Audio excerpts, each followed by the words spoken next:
Sənə haqq verilməyib dinindən utanmağa. Çünki sən utanılası bir dinin üzərində deyilsən. Aydındır? Sən utanılası bir dinin üzərində deyilsən. Allahsız, kitabsız, sünnəsiz olanlar utansın. Tevhidsiz yaşayıb şirk qoşanlar utansın. Sünnəsiz yaşayıb bidətçilər utansın. Mən utanılası bir dinin üzərində deyiləm. Mənə Rəbbim dini mən bədbaxt olum deyə verməyib ki, mən utanım ki, bədbaxtçılıq bir dininə mən düşmüşəm.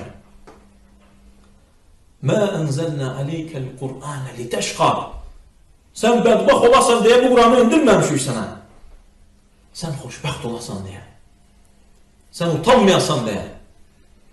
Başını Allahdan başqaları ilə qaldıranlar utansın.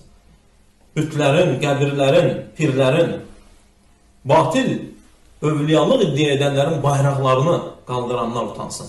Tevhid bayrağını qaldıran utanmasın, fəxr eləsin dini ilə.